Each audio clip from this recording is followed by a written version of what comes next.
went to college in Illinois, gained a big interest in agriculture, soil science, and then came back home. Did not want to settle in California or the Bay Area. I was very much not a tech person, and so wanted to go back to Iowa, work in soil science, eventually move back to Illinois. A lot of rejections later, I took a job as a consulting utility forester um, in the Bay, and ultimately my job just kind of blossomed from there. I never really thought I would be in this field. It's not something that I even knew existed, but I patrolled power lines with vegetation, made sure there were no hazardous trees in that area. Eventually fell in love with the work. Patrolled all around the Bay Area, from Gilroy up to the peninsula, to Milpitas. Eventually helped start up a new project in Mendocino County. Um, got my ISA certified arborist and then my tree risk assessment qualification as well.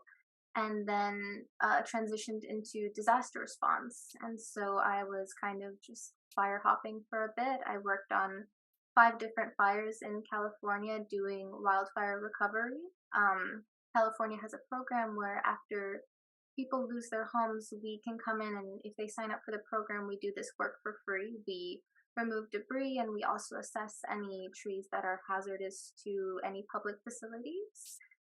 And then after that, came back home and managed the branch that I actually started out at in San Jose. And that project that we were working on just ended in December. So I took a month-and-a-half trip to India, and now I am currently trying to transition into a more consulting and residential role. So I'm applying to those jobs right now. Dinaz, thank you. I saw Nitya's comment, wow. And really, wow is what sums it up at such a young age. I didn't even know there was a job called Arborist, and you're doing such an important work, and we're going to get into that in a few minutes. But let me ask Anita to do the same thing and tell our audience here, participants, about your background, Anita, and anything you want to share. Thank you. Thank you, Monica, and thank you, Dinaz, and most of all, thank you to Deepika for inviting me into this forum. I don't have that much of a wow story, Dinaz. I was amazed at how you were able to weave in your work with plants and being an arborist with utilities and caring for the communities. I've had a very typical career in tech. Started, many decades ago. Don't want to date myself with my young fellow participants here, but I started in a small startup when I first moved to the Bay Area, and I was a robotics engineer, and then worked in DevOps, and we were automating U.S. steel plants, and everything, when I look back, a lot of what I've done just seems to be accidental opportunities, and then moving into that work. I mean, it was an accidental chance meeting with somebody, with a good friend at the U.S. Educational Foundation, which is a library in Mumbai, and decided to come to the U.S. for my graduate work.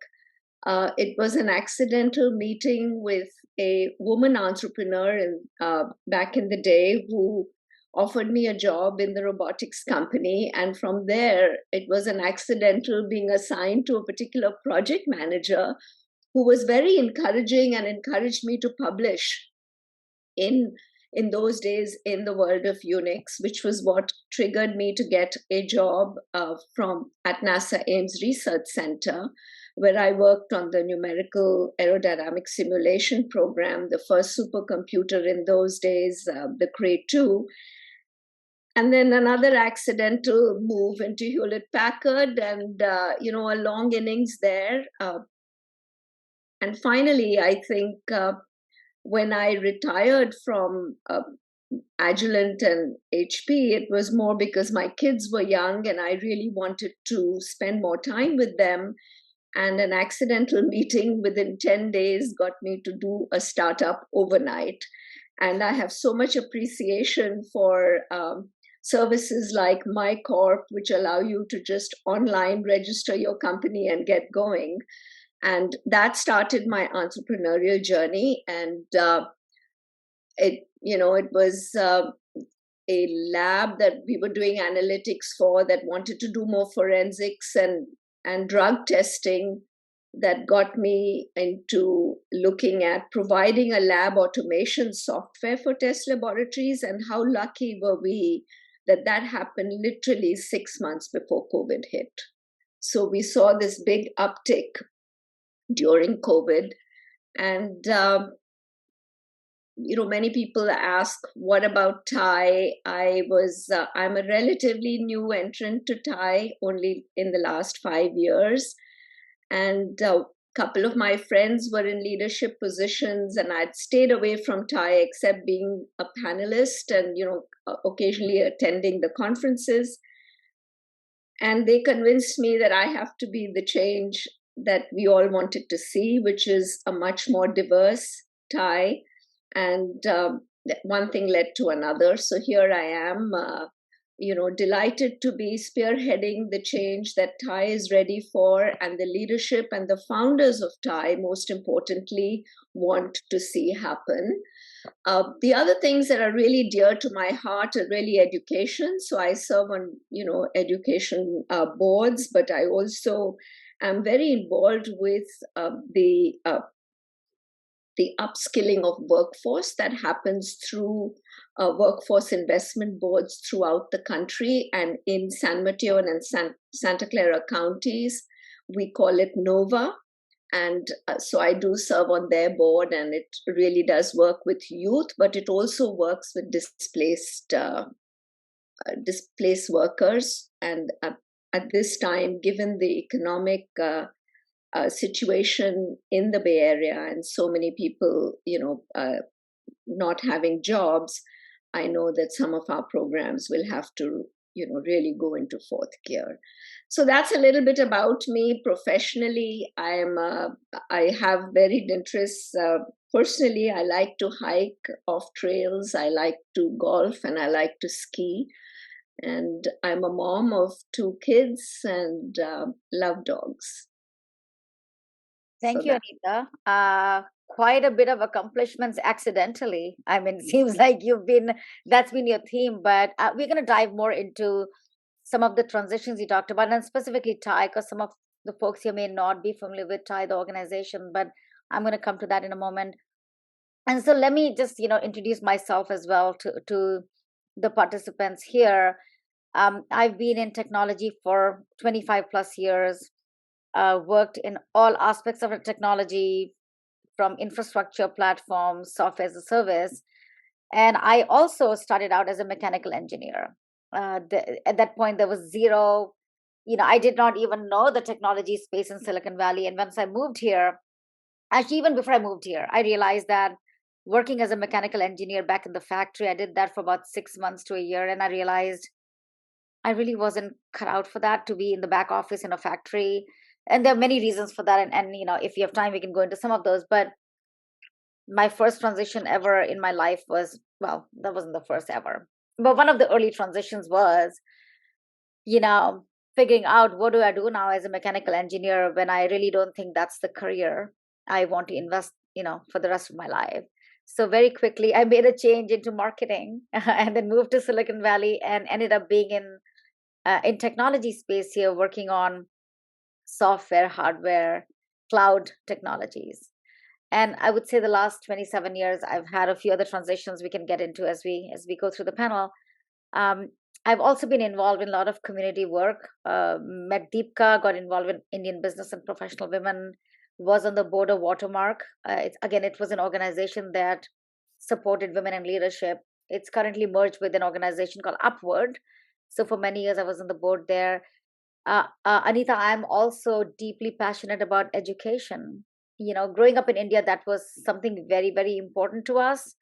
Our parents focused on education as a means to break barriers as a means to get out of the box and do something different than what the rest of the family may have done till then. And so when I moved to the US, I realized, even though we thought of US as this country that's obviously very much, it's a lot more progress than the country we came from, but there's still very many pockets here where kids don't have equal opportunity and access to the same kind of education um, that others may be getting. So even in the Bay Area, so I'm part of an organization called City Year, the Silicon Valley San Jose chapter, and we work with the low income school districts and provide them mentorship, provide them resources, mentoring, coaching, so we can help the kids access the same kind of resources that other school districts may have.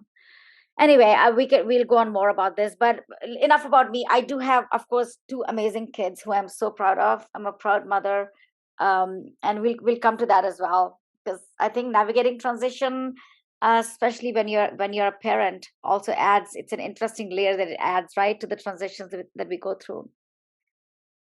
So let's start with the questions around new beginnings.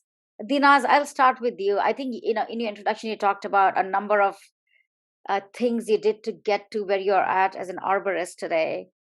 Tell us about your new beginning. How did you even choose this field that you're in, like in school? I mean, as a South Asian parent, I didn't hear of a job called the arborist that, a South Asian parent would say, like, hey, yes, I want you to go become an arborist.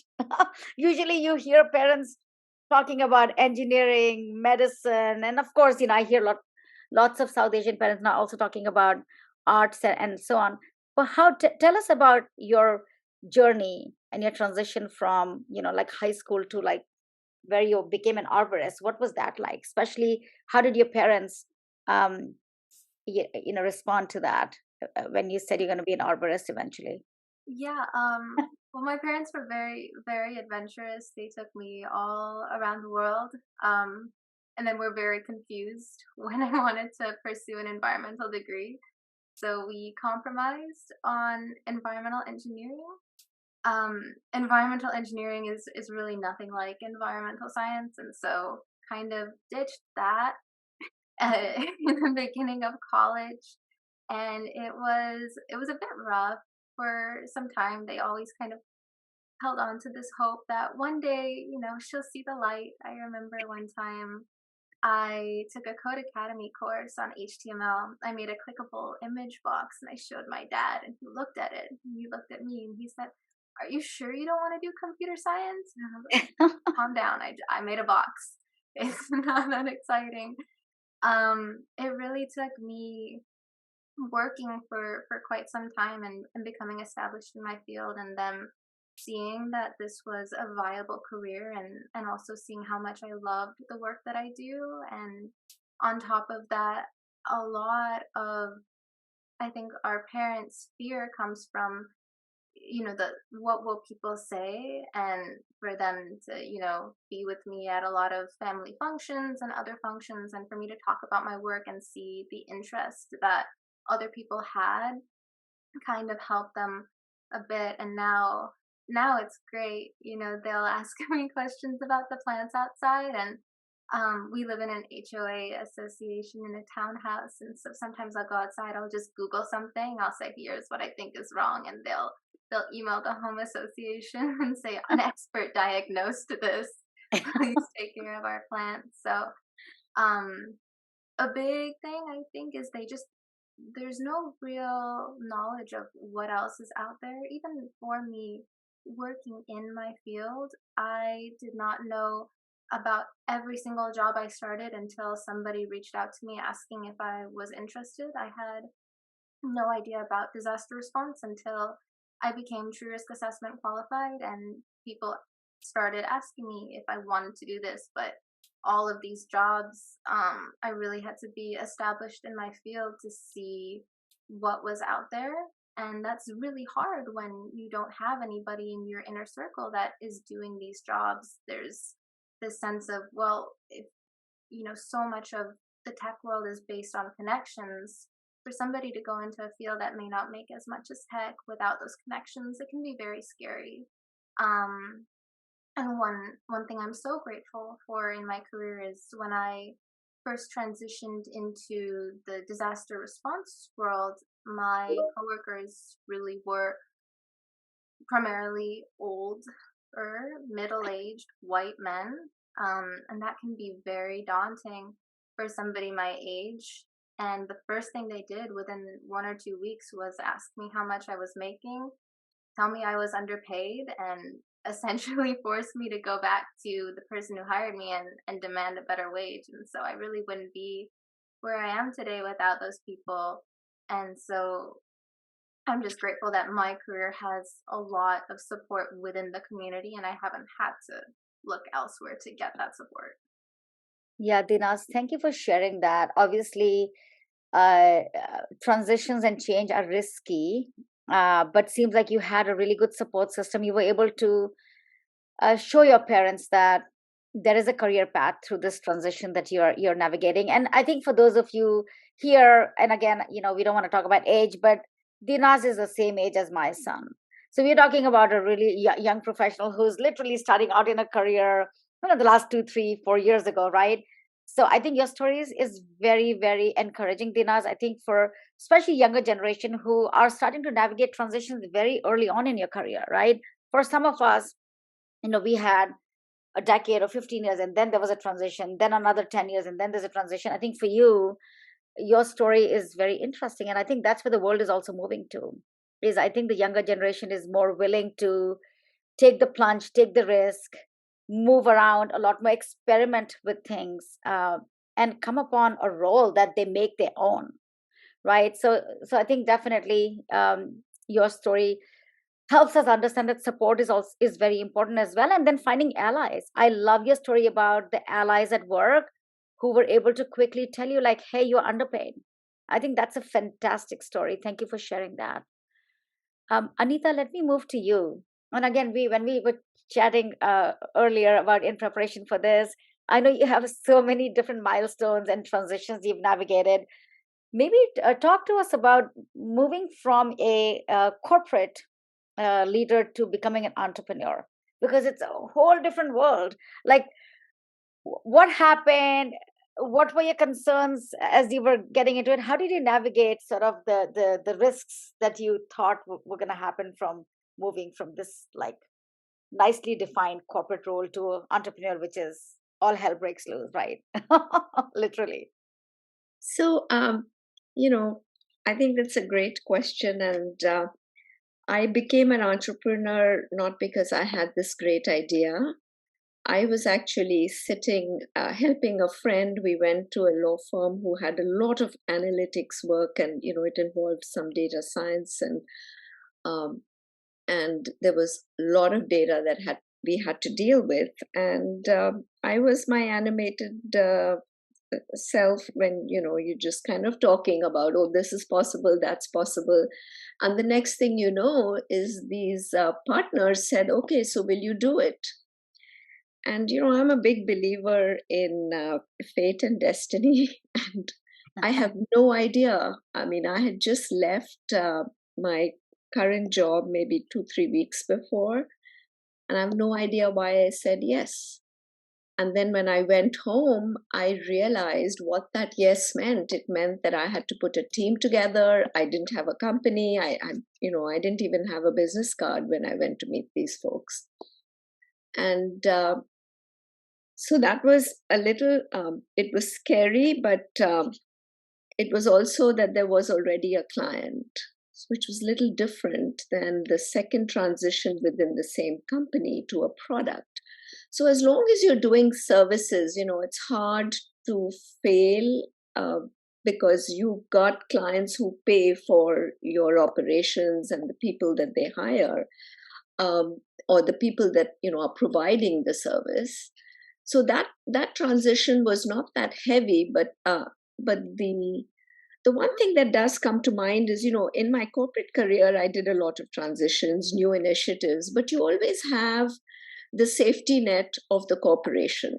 You always know that if your new initiative that you want it to be successful, you want it to be successful for your own self-esteem and for the team, But if it's not like you lose your job, I mean, everybody will find other spots in a 50,000 person uh, base. There'll be something for everyone to do. Right. But in a startup, you hire, you've got 30 people initially, you're sitting and you say, if I can't get enough revenue, I have to worry about how I'm going to keep people's jobs. So that was the big transition, is constantly trying to stay ahead of the curve. And I think the second piece, the transition when we moved to being a product solution provider, was really talking to our key clients for whom we were doing services in the laboratory space and understanding really what were the gaps. Right. And then it's a roll of the die, right? Because you don't know what the competition's doing. They're probably having the same conversations. They're charging right ahead to build the same kind of capabilities to service the market. But you have to have a leap of faith and a conviction, I think, when you do these things. And as I talk to a lot of entrepreneurs, I mean, I do a lot of investing, and of course, in my current role in Thai, I meet a lot of young and aspiring entrepreneurs, and I am just blown away by their conviction and their belief in what they are doing. And I think that's a really important thing. And I know somebody earlier in the chat said passion. I mean, uh, you are passionate about an idea, and I look at myself, and I've always been passionate about delivering value or being successful at what I do, not necessarily where it'll lead me to. And that's why a lot of my terms of accidentally coming up with things, because you just focused on what I'm doing now. And entrepreneurs have a great ability to take that risk too, which is huge. Yeah. I mean, definitely conviction, belief, and I think courage, right? Mm-hmm. I think anytime you are taking a leap of faith and you are transitioning and changing up your life a lot or completely, in some cases, it does take a lot of courage. I think it also takes a support system. I want to get there. Maybe I'll relay a little bit of my story too here, in terms of transitions, a new beginning for me as an example. I remember this was way back when my son was 6 months old. Actually, he must have been 3 months old. So I was a new mother for the first time. And I had a job as an individual contributor at a company. It was fine. But I knew, like many of us here, I really wanted to do more, and had that like had that passion in me that I want to seek more opportunities, do bigger, better things, more impactful things. So at that point, Oracle, which is a huge company in the tech industry, they approached me for a role in their team. And I still remember, my son was maybe 4 months old then, and I remember my colleagues at my current company saying, "Are you crazy? Do you want to go to a company that's really gonna eat your life?" The reputation was Oracle, the big bad evil empire. You're going to go there with a little baby. You're not going to survive.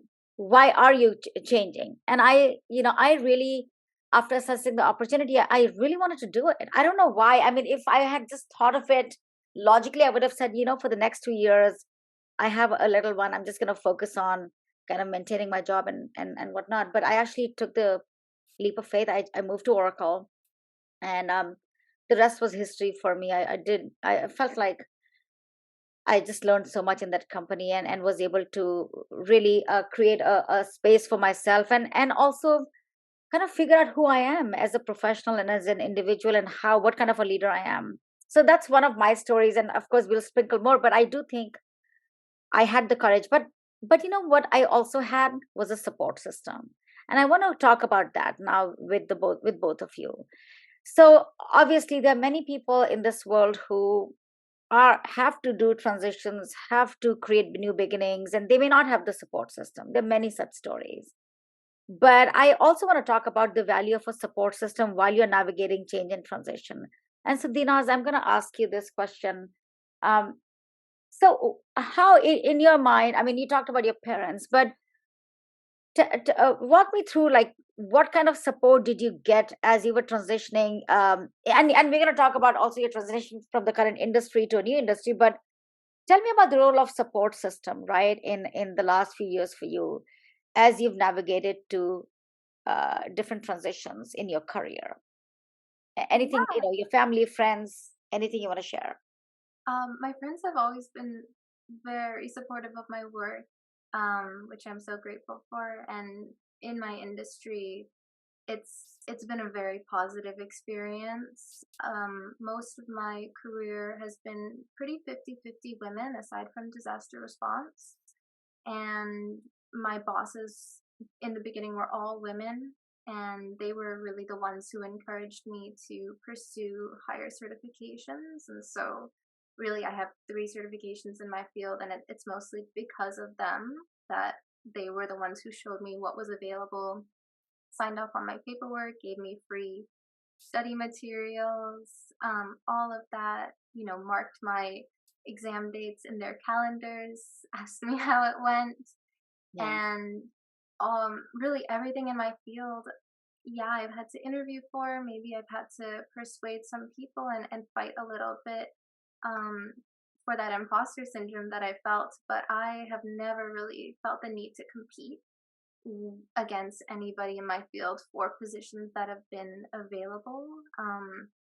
They're pretty open. If somebody gets a job offer and they are not interested, it gets shared among the entire team. And so that is probably one of my favorite aspects of the field that I'm currently in. And it's something that I've really tried to pass on to my team, as well as my other friends, trying to be a little bit more transparent with salary, with opportunity, especially younger siblings or family friends that are maybe interested in an environmental field, being frank about the opportunity out there and what you can expect in those positions. And as well as my college, a lot of my previous, classmates as well. It really was great to have them around. Going to a college in Illinois, and especially one that is so diverse in what it's about. Great engineering school, great agricultural school, not really focused on one or the other. You were exposed to people who weren't in the tech world, who came from farms and came from rural backgrounds and had very different goals, and learning that that is a very acceptable way to pursue the rest of your career and live your life has been great for me. And definitely in a world like here, where at least I attribute a lot of my self-worth to my career, which I'm trying not to do as much. It's nice to have coworkers who don't. Yeah, I think, Dinaz, what at least what I'm getting from what you're saying is that it's okay to ask for help too, and okay to seek advice and mentoring and really the support system. I think one of the things I've had to learn personally is to ask for help has been very difficult because we come from a culture, at least the way I was, brought up was like we just do things, and especially I think as women, and I don't want to stereotype all women, but I think we kind of have this syndrome that we can do it all. And I think we carry it with us at work, in our personal lives, and I've had to work on myself to ask for help. So I'm really glad to hear you say that you've had an extensive support system that's helping you navigate through your transitions so far. Um, yeah, Nitya, you're right. Or the notion that people will think less of us if we ask for help. We are somehow um, not enough if we're asking other people for help. Anita, your point of view on this? Would love to hear that too. Oh, you're muted, I think, Anita. Sorry, first, I think the support question that you asked and that Dinaz spoke so eloquently too. I'm a firm believer that no race is won alone. And it's not a race worth running if you're not running with a team. And whether it is your co-workers, whether it is your sponsors, supporters. But, I just feel so blessed. I mean, right from the get go, the fact that my parents took that leap of faith and let me go to the United States alone to pursue my studies. I mean, that was a hell of a lot of support. Um, and and then, I mean, just having those mentors in my first company, and then having the opportunity to have worked at NASA Ames, having good managers. And in my case, they weren't all females. I mean, none of them. They were all men. And so when I think of a glass ceiling, I really don't think about the glass ceiling. This question was asked to me by a forum of women at Hewlett Packard many, many years ago. And they said, what do you think about the glass ceiling at HP? And I said, what glass ceiling? Because not that we don't see aspects of it. We're all adults. You see the aspects. But I'm a believer that if you don't focus on it, you will charge forward doing the right thing, and ultimately uh, doing the right thing is important, creating value is important, and that's what makes you move forward. Not worrying too much about am I getting my fair share. That was my generation. We focused on that aspect, and therefore as years moved on, people could actually then talk about, hey, it's my right to have this. I have equal right, and I am just as good, and therefore I deserve even better. I don't think that I was so focused on that aspect, but I was very fortunate. There were a lot of great managers and support systems. My parents, my family, my kids were a tremendous support. My husband, and most importantly, I would say my girlfriends, one of whom is on the call, I see. So, it's just amazing that, to have other women rallying with you, behind you, giving you that advice of, gee, you should be doing XYZ more, or don't keep apologizing all the time when you don't need to. Simple things like that, uh, uh, that friends will tell you, girlfriends will tell you that, and real friends will tell you that. So I think support is a huge, huge element in folk success. And I actually believe that it is the universe's way of making things happen for you by sending, whether you call them angels or forces that come into your life to kind of, shape that journey in a particular way.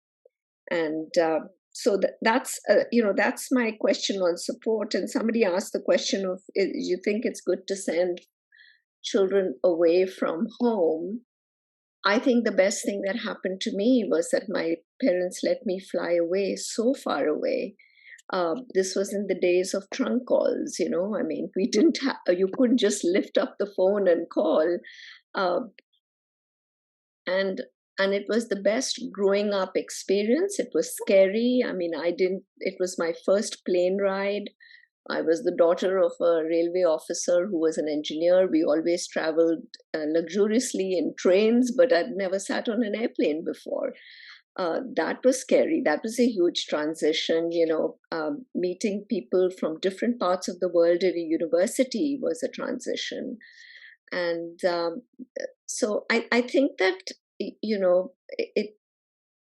it is a good experience. I really did encourage my children to go to the East Coast when they were going to school. Both of them landed up in Southern California, and I wish they had flown away further away. But they're great kids; they're doing well. So, uh, no worries. My daughter lives in New York now, so she's fulfilling that dream. Anita, very well said.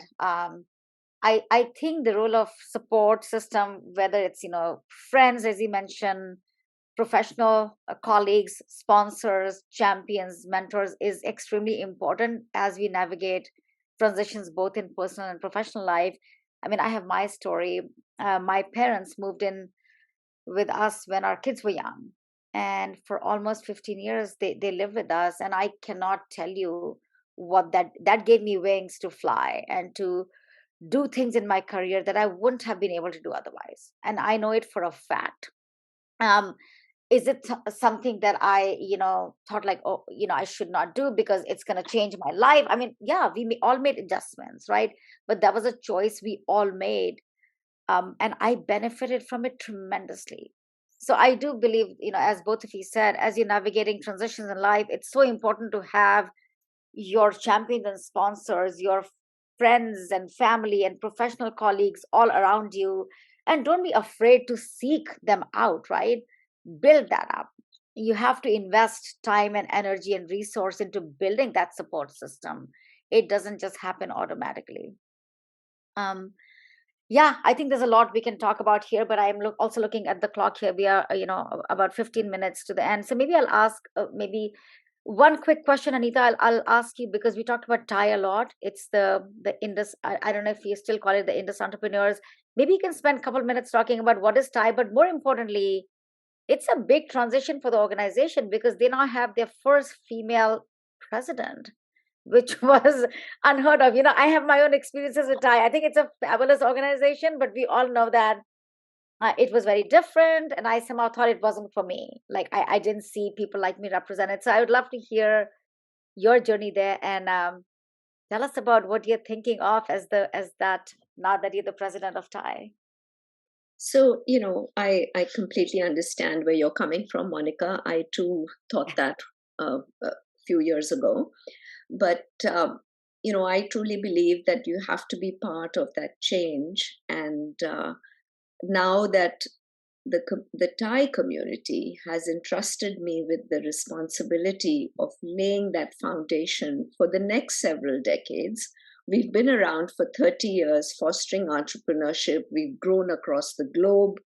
We've created hundreds of billions of dollars of wealth across the country with fostering entrepreneurship and entrepreneurs who've done extremely well.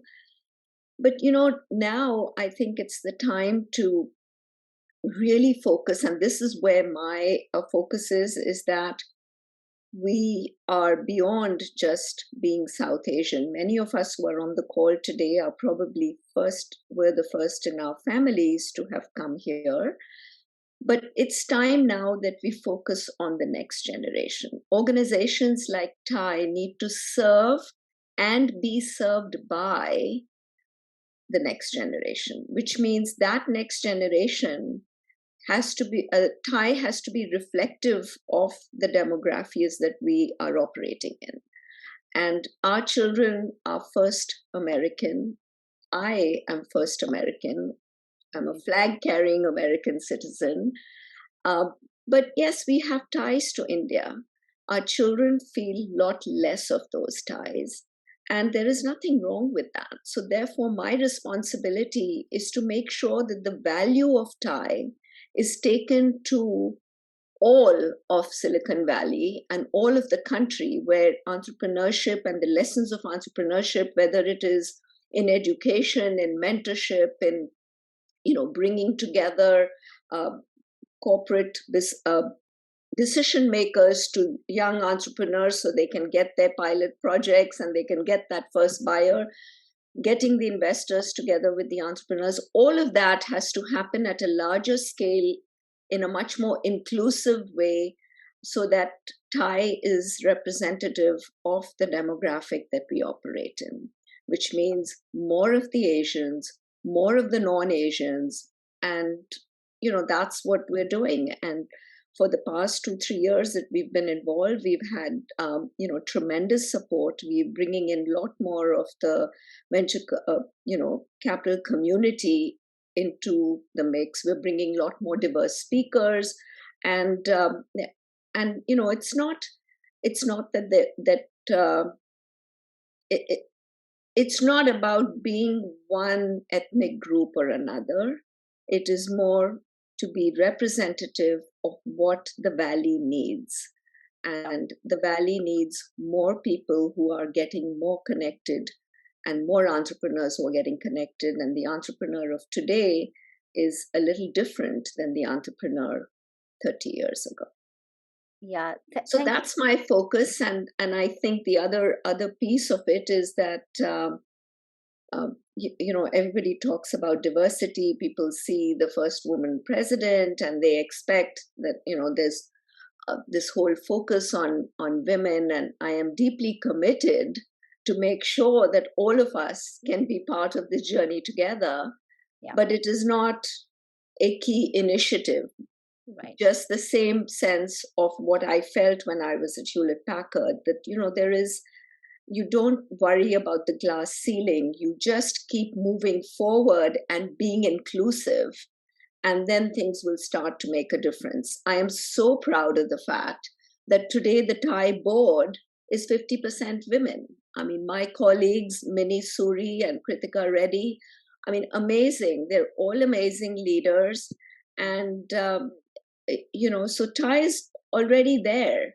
And what we need now is really the focus on the next generation and to bring young, aspiring entrepreneurs and to bring young professionals like Dinaz into the fold to share to share her inspiring story and to inspire others. Yeah, Anita, I'm so happy to hear the transformation you're driving there. And I'll say this, in the interest of time, I mean, I've also been in positions where, running a $20 billion portfolio marketing at Oracle, now the chief marketing officer at Hitachi Vantara, we do sometimes feel that we are one of the few, there who are driving the transformation. And sometimes it can be hard, but I go back to the conviction, the belief, the courage that we all have been talking about, right? I think we have to continue to remember the reasons why we put ourselves in this position. Not just we are going through transformation in our life, but we're also driving, I think, a lot of transformation and impact, right, in the areas that we are working in. And that's what really makes me happy when I see somebody like Dinaz also following that path and working in a field where, as you said, there's, different sort of demographics that you landed into. But look at you, you are right there, you are working with them, you are, they've become your champions and sponsors, which is like really great to hear. So Dinaz, I'm going to ask you, maybe this will be our last question, and if we have some time, we'll come back. But tell me about, any kind of lessons learned, any tips, any advice you want to give the audience here and in general to younger generation about how to navigate, maybe as a woman, also the male dominated, areas and roles that we see out there. So, and I'm asking you a lot, but if you can spend maybe 2 or 3 minutes summarizing that, that would be great. Absolutely. As a woman, I have not faced too much sexism within my own community. I have faced a lot of it working with the public.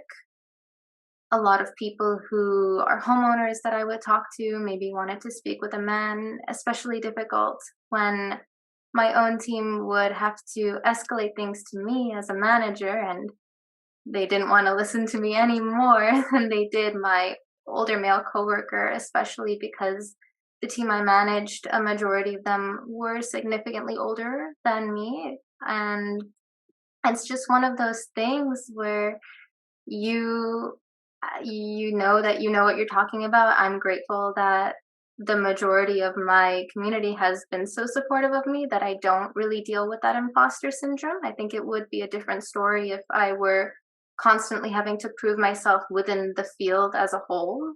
And then I think in terms of following what you're interested in, my work has been so demanding. I was out in the middle of nowhere in a bed and breakfast that had a power outage every day because we were working in an area that didn't have power because there were fires. Living in a trailer at times, working 80 hours a week and coming home and studying for another certification. And I was having the time of my life. I had no free time and I could not have been happier just because I was so interested in the work that I was doing. And I saw such a discrepancy in my coursework. The courses that I took trying to be an engineer versus the courses I took more towards what I was actually interested in. And not only the grades that I got, but just the stress level of being in the class, the interest of being in that class. And the more removed I get from college and the more secure I get and established I get in my field, the more I realize that I made the right choice. It's just one of those things where when you look at what you want to spend the next 30, 40 years of your life doing, does it fill you with dread, or are you excited at what you're going to be able to accomplish in those years? And one thing about me is even when I'm off the clock, so much of my job is still out there. It's a really great thing, you know. I was working 6 days a week, and I would spend my seventh day still hiking in the forests, still kind of working, you know, still analyzing what's out there. It's one of those fields where it's just all around us, and I'm so interested in continuously learning more. And I think if you have something that makes you feel that way, or at least a field where you know you're interested in the subjects that you're learning, sometimes, yeah, courses are going to be hard, obviously, in whatever field you choose, even if it's one you like. But if it really interests you, it'll be a different kind of pain suffering through those classes. And if you like what you do, you'll be okay. um it's important not to look at the salaries that are posted on Glassdoor, because they don't know what they're talking about. It's a base, you know, and it's a base position that they'll take for the medium jobs all across the country. And it's really important that there's so much out there that you have no idea until you really establish yourself in your field. Yeah, Dinas, thank you for that perspective. I mean, I know it's a cliche, follow your passion, but in your case, look at you. You've created a whole new role that I know I had never heard about. And I think it's such a fabulous role that you've created. I know we don't have enough time to talk about sort of you transitioning from utilities to a different industry. So you are navigating yet another transition. So maybe we'll come back at some point. But Anita, I want to go to you now. Any sort of tips, advice, lessons learned as you've navigated these transitions? I think, firstly, it's okay to be vulnerable. You know, having fear of change is okay. Brushing it aside means, for me, I feel like I spent a lot of time brushing it and saying, no, no, everything's fine. But that took me away from acknowledging and then dealing with how do you deal with the issue, right? And how do you muster up the courage, the support that you need in order to deal with it? So, being vulnerable, I think, being empathetic as we work with our teams in our jobs, as we make changes, as we lead change.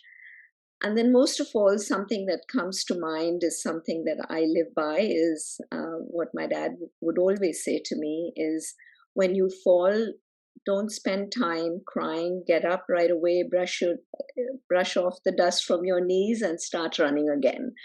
And that's something that I really do try to live by, is I try to be conscious if I'm saying, why did this happen to me, is to kind of check that and then, try to move forward. So to me, that's important. I love the fact that Dinaz said, you just love what you do, and sometimes it's hard. And it is hard. It's even though I have the sponsorship and the support of the Thai leadership, and I have a great board, and it's all very good. But change is always difficult, and people will resist change, not because they want to oppose you, but because things have moved along okay for a while. So why change? And I don't believe that each one of us, when we are given or when we are put in a situation where we have to do something, that something must deliver value. And that something must create value for everyone in the organization, be it your customers, your constituents, your fellow members. And that's something that I think is important, sometimes difficult to keep in mind all the time, but I try my best. Thank you, Anita. Very wise words. Maybe I'll sum it up. We have 2 minutes. If there's any other comments, please write them in chat. We've really enjoyed reading all the comments. Um, Change is difficult. Change is scary, right? Change is there are unknowns associated with change. But what I'm hearing from our panelists is there's a lot of great accomplishments at the end, and it depends on what you define as those accomplishments, right? So I think my advice is don't forget to celebrate the small successes and milestones, right? Often you don't have to set yourself up towards a linear career or linear life path just because everybody around you is doing that. I think change has such great potential for progress of your in your own life and also the society. I think, when we look at around us, the way we made progress is because somebody decided to change something we were doing in a status quo way. So I'd say let's embrace the change. Let's find the support system we need to help us navigate through the difficulties to get the courage, right? Let's have a conviction and belief and continue to navigate these transitions as Anita and Dinaz are showing us that we can do this. But remember to celebrate the successes too. That's what I would say. So with that, we've come to the end of our panel. I had so many more questions, by the way, because based on the conversation with Dinaz and Anita, there is a lot more to these ladies here. But maybe over a cup of coffee or wine, one of these days we'll get together and talk more. Really, really appreciate you both joining us. Absolutely. And Dinaz, all the very, very best to you. Well, Absolutely. congratulations on your new position. It's really incredible. Thank you.